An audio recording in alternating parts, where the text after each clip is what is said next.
NATO responds to Putin's latest nuclear weapon threats. NATO mula Albania, Belgium, Bulgaria, Canada, Croatia, mga bansa sa Europa katulad ng France, Germany at Greece. Kabilang na dito ang Norway, Poland, Turkey, Spain, United Kingdom at ang United States of America ay sumagot na sa banta ng nuclear war ni President Vladimir Putin. Тоже есть оружие, да знают об этом, поражать цели на их территории. Придумывают сейчас, чем пугают, что все это... Ito na nga ba ang hudyat ng pangatlong digmaan? Halika, atin itong pag-usapan, kaibigan.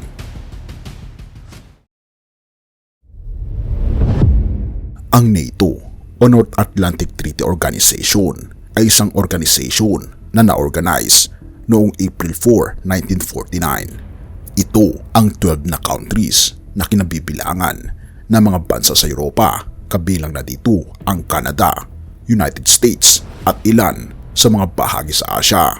Nangangamba ang NATO sa banta ng nuclear weapons ni Putin, kung saan ang mga kinatawan ng Russian Federation ay nangangamba rin dahil sa maaring pagputok ng nuclear war. Kapansin-pansin kasi na ang pangalawa sa pinakamaraming nuclear weapons ay ang Amerika. Ngunit ang pinakamarami pa rin nito ay matatagpuan sa Russia. Ginagamit lamang ang psychological intimidation para sa matinding babala ng Russia. Kung nagkakaroon ito ng alitan sa ilang mga bansa katulad na lamang ng United States of America. Dahil kasi kung puputok ang World War III at puputok ang lahat ng nuclear bomb ay tila baga ito ay isang malaking suicide hindi lamang sa Russia kundi sa buong mundo. Ayon sa NATO Deputy Secretary General Mirka Joanna, nakakita na sila ng ganitong paggamit ng mga nuclear threats mula sa mga leader ng Russia sa loob ng hindi kukulangin na 2 taon nang mag-umpisa ang giyera sa Ukraine, at ito ay mula sa isang nuclear superpower tulad ng Russia. Sa pahayag, ayon sa kanya, ito ay lubos na hindi responsable sapagkat kapag mayroong ganyang uri ng mga armas, kinakailangan rin ng pag-iingat. Naniniwala ang NATO na bahagi ito ng kanilang arsenal para sa psychological pressure at intimidation ng Russia. Dagdag pa ni Joanna, ang mga pahayag ni Russian President Vladimir Putin ay batay sa logic ng psychological intimidation kaysa sa tunay na intensyon, bagamat hindi nila nakikita ang direktang banta ng Russia na gagamitin ang mga armas na ito. Ito ay lubos na delikado sapagkat ito ay sumisira sa tiwala sa larangan ng nuclear weapons. Alam kasi ng Russia ang mga kahinatnan ng ganitong mga pangyayari. Nagbigay rin ng pahayag si NATO Deputy Secretary General Joanna na ito ay pangunahing parehong aroganting paraan ng pagsalakay sa kanluran at paglalarawan sa giyera na sinumulan ni Putin sa Ukraine bilang isang giyera ng sibilisasyon upang ipagtanggol ang pangangatwiran na ang kanluran ay umanay nagsusubikap na sirain ang Russia. At ito ay binabanggit ng NATO bilang isang lubusang kahibangan ng Russia. Noong Pebrero 29, nagbigay ng pahayag kasi si Russian President Vladimir Putin sa Federal Assembly ng Russian Federation kung saan ipinagmalaki niya ang mga armas ng Russia, kasama na ang mga missile na magdadala ng nuclear payload at bantang ipapakita ang intercontinental ballistic missile na kayang lumipad ng 18,000 kilometers. Ayon sa Department of State, nasabi ng US na ang babala ng Russia tungkol sa kahinatnan ng paggamit ng nuclear weapons ay tinuturing na hindi responsable na pagbabanta ni Putin.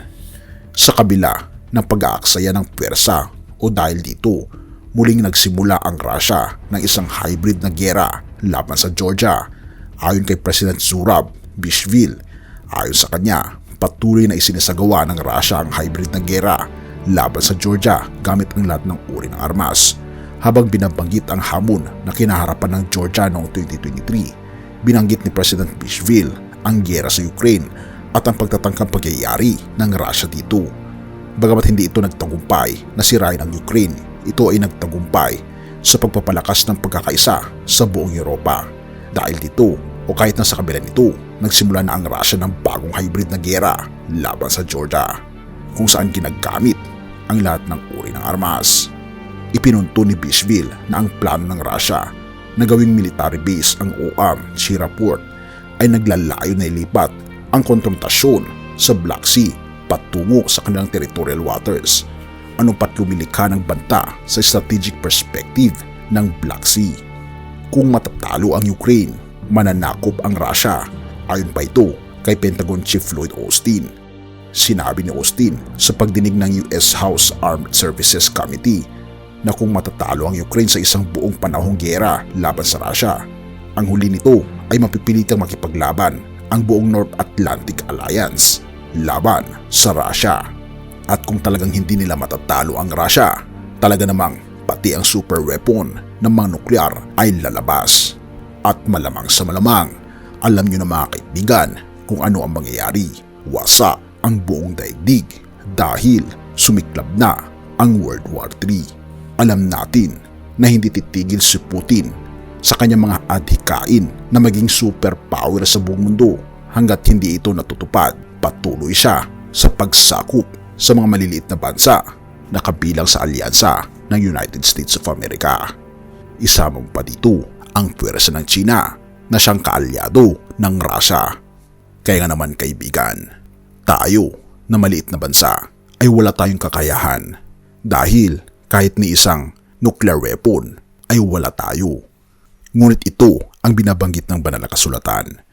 Santiago 1 verse 2-5. Mga kapatid, magalak kayo kapag kayo dumaranas ng iba't ibang uri ng pagsubok.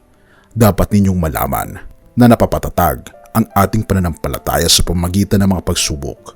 At dapat kayo magpakatatag hanggang wakas upang kayo maging ganap at walang pagkukulang. Ngunit kung ang sino man sa inyo ay kulang sa karunungan, humingi siya sa Diyos at siya'y bibigyan, sapagkat ang Diyos ay nagbibigay ng sagana at di nanunumbat.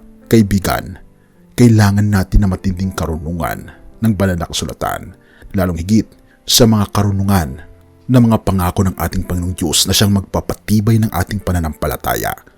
Na bagaman nagkakaroon ng mga pagsubok sa ating mundo, kaibigan, kapit lang, sapagkat nandito ang ating Panginoon at 100% hindi kanya papabayaan. Purihin ang ating Panginoong Diyos at salamat kaibigan sa iyong panonood. Tayo manalangin. Ama naming banal, makapangyarihan naming Diyos, kami po'y lubos na nagpapasalamat sa inyo pong pag-ibig sa bawat isa. Salamat po Panginoon na bagaman nangyayari ang mga pangyayaring hindi po namin inaasahan sa aming mundo, mga kaguluhang hindi po namin maarok kung gaano po ito kasama, aming pong itinatalaga ang aming buhay sa inyo.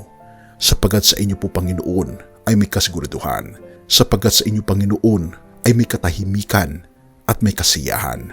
Tulungan kami Panginoon na makita ang inyong pong plano sa amin at panghawakan ang karunungan ng inyong mga pangako upang sa ganon tumibay ang aming pananampalataya na bagaman nangyayari ang mga pangyayaring ito, kami ay lubos na nagtitiwala sa aming Panginoong Diyos.